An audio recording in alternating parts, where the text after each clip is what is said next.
What's up, everybody? My name is Zach Brandt. Most of you know me as Zeebs, and I'm here to finally start my sports talk show that I've been wanting to do for many years now. Sports is my whole life. It's my passion. It's something I talk about every day, all day, to all my friends. I bug them all the time. I bug my wife every day about random sports facts and current events that she gives no shit about. So I'm here to finally bring all the action to you guys, and I thought no better time than right now with the new year, with the playoffs coming on, NHL's about to pick up, all the drama in the sports world, weekly updates, bets that you want, anything like that, you name it, we'll bring it to you.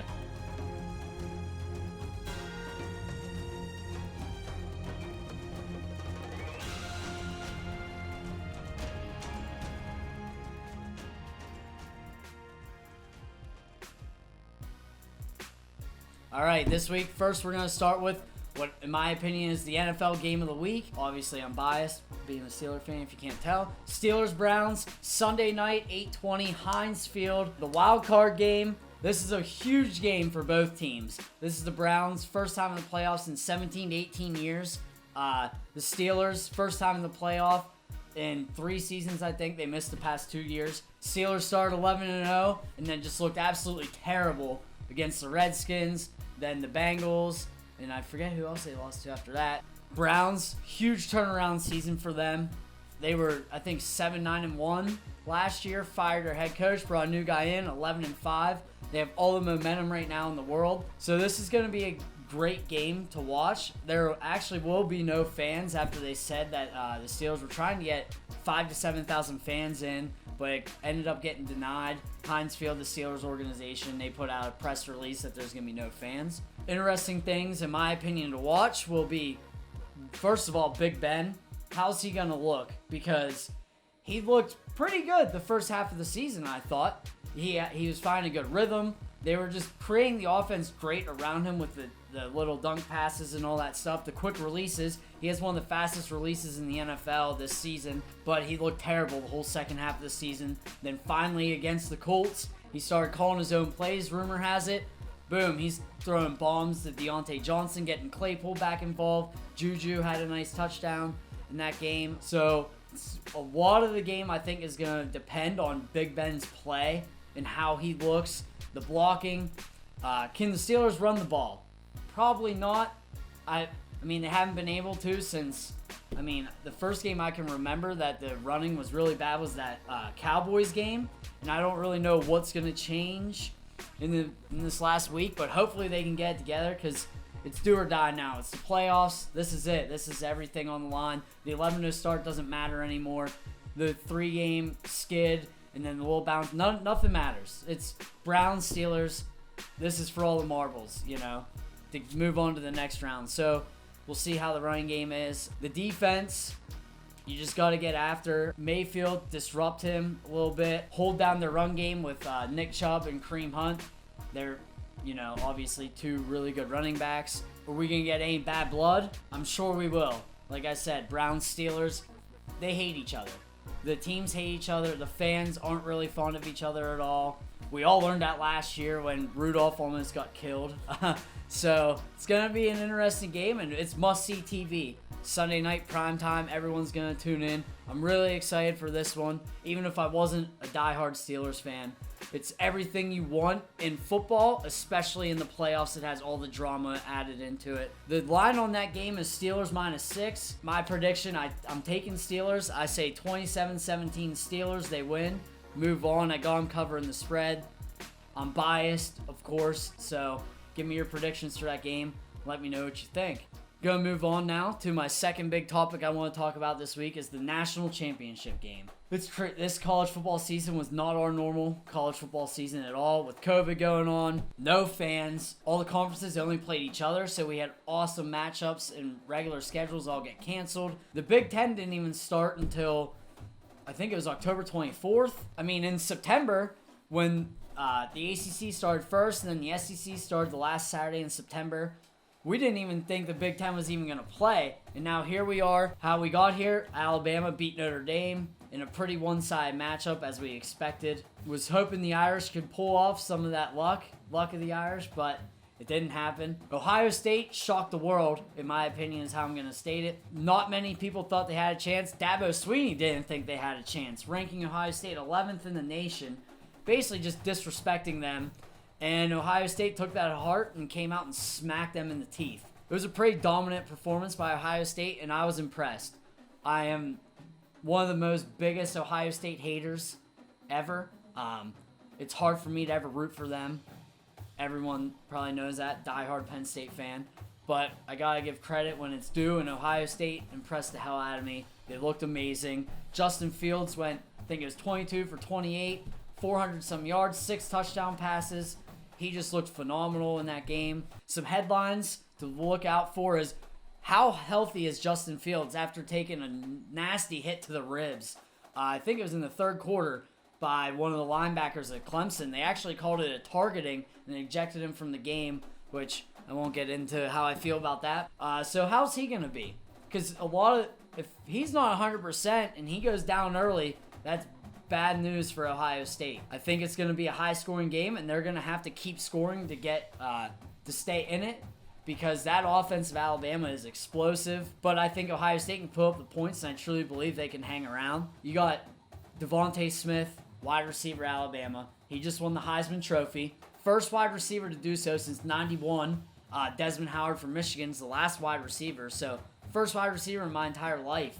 Mac Jones, quarterback, he finished third. And then Najee Harris, the running back, finished fifth in the Heisman race. The top 3 skill positions, these guys racked in, along with, I think, one of the linemen, 15 awards this season, which breaks the record for most awards by players on the same team. They broke Notre Dame's record from 2012. So, Alabama's stacked. Everyone knows for the past 12 years probably now that Alabama they're the cream of the crop. They're the top dogs. They're the one you want to knock off. If you ever want to win a national championship, everyone low-key wants to beat Alabama to win it, because then no one can ever take that away from you. To be the man, you got to beat the man. And Alabama is the man. Current spread right now is Alabama minus 8.5. Everyone's different. And it's crazy for me to say, but I like Ohio State plus 8.5 for some reason. If Justin Fields can stay healthy, I just think Ohio State has a lot of fire under their ass right now. And I just really think they're going to come out and prove the world wrong again. I don't think they're going to win, but I think it's going to be a lot closer than the experts think. Shout out to Lee Corso. So that's must watch. That game is Monday night, January 11th, I believe. Again, it is. Let me check. Yep, it's Monday, January 11th, 8 o'clock. ESPN, ESPN2, any ESPN provider are having all types of coverage on the game. So you definitely want to check it out. It's the last college football game until the end of August. So it's a depressing time. But hopefully a great game to send us to the offseason with. Other big news I want to cover real quick, staying in college football. Michigan just offered Jim Harbaugh a contract extension today. Very shocked by that. Not really sure. I mean, Harbaugh is a good coach, but they've never even won the Big Ten East Division with him there. They haven't beat Ohio State. They're 1-4 in their bowl games with him. It just seems almost underachieving for how much money he's been getting paid and all the hype that he's had. In other news, Penn State fired their offensive coordinator, which was groundbreaking news in my opinion. I did not expect that. Not many people expected it, but I'm not mad about it. The offense this year was atrocious. Very, very big letdown this season in Happy Valley. I was very upset. We hired Mike Yurcich he was the offensive coordinator and quarterback coach at Texas this year. Mike Yurcich, in the year before that, in 2019, he was actually the quarterback coach at Ohio State. He coached Justin Fields, and he was the pass game coordinator. So very excited about this hire right now. Mike Yurcich. It's Yurcich. Mike Yurcich.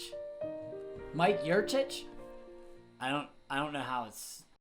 My next segment, NFL playoffs. I want to break this down real quick. As everyone knows, each side now has 7 teams. NFC has 7 teams. AFC has 7 teams. Only the first seed, the number 1 seed, has a first round bye and home field advantage now. We got 3 wildcard games this Saturday, 3 Sunday. First game, Saturday, we got the Bills versus the Colts. The spread is -6. I got the Bills covering -6. I think they win by double digits. The Bills are one of the top scariest teams in the NFL right now. I almost think they're more scary than the Chiefs at this very moment.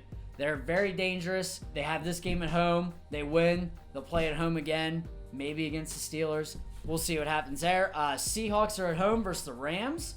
That's an interesting game. Division rival, just like the Steelers-Browns. Very good game. The spread is 3.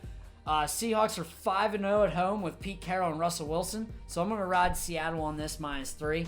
Buccaneers are -8 playing at the Washington football team Saturday night. That's the primetime game. Chase Young, he wants Tom. He's going to get Tom. Buccaneers win big, in my opinion, by 10+ at least. I think they smash them all around the field. I like the Bucs to easily win and move on. Sunday, first game of the week. First game of the day, I should say. We have the Ravens playing at Tennessee. Ravens are -3. As we all remember, last year, Baltimore had their best season in a long time, MVP season from Lamar. First game, they had the first round bye. Their first game was at home versus Tennessee, and Derrick Henry just smacked them in the mouth and beat them. Love the Ravens getting revenge here. Ravens -3, lock it up. My upset special of the playoff weekend, I like the Bears +10 versus Saints. The Saints choke every year, and I'm tired of riding with them to the playoffs until they prove me wrong. So I'm going to take the Bears +10. Not sure they'll win, but I wouldn't be absolutely shocked. All right, so just some future things to look into, some future news. The NHL is actually back on Wednesday, January 13th. I feel like I haven't seen much promotion of this at all. They're back to going, they're not in the bubble anymore. They're going to everyone's home arenas like the NBA is. No fans. And it starts off with one of the best rivalries in hockey, if not the best. Penguins-Flyers, first game of the season. No better way to kick off the season, get some fans' interest in it. The top 3 betting favorites this year to win the Stanley Cup, we got the Colorado Avalanche, the defending champion Tampa Bay Lightning, which is my team, and the Las Vegas Golden Knights. That's your top 3 betting favorites. All 3 of them are good choices. I'm going to ride Lightning to go back-to-back, which is really hard to do, but we'll see. The UFC is coming back here Saturday, January 16th. Fight Island's back. I fucking love Fight Island. Very excited for it to be back. UFC's been off for about a month layoff now. We got Max Holloway versus Calvin Kattar is the main event, and that fight's at 3 p.m. on ABC on Saturday the 16th, which is their first UFC event on ABC. It's free to watch, and that's a hell of a main event. You got the Wednesday card. They have a card on Wednesday, January 20th at noon, ESPN Plus, and then the King is back, baby. UFC 257, Saturday 23rd. McGregor versus Dustin Poirier. Hell of a fight. This is can't miss. Pay-per-view. This is going to be one of the most selling pay-per-views of all time. Anytime Conor fights, it is. He has a real test this time. And it's going to be an awesome fight. I'm a diehard McGregor fan. I'll be somewhere drinking tons of beers watching this fight. And I cannot freaking wait for this. And fans are going to be in attendance. So the atmosphere is through the roof. This is must-watch fight. And that's all I got this week for you guys. Enjoy the games, and let's get after it.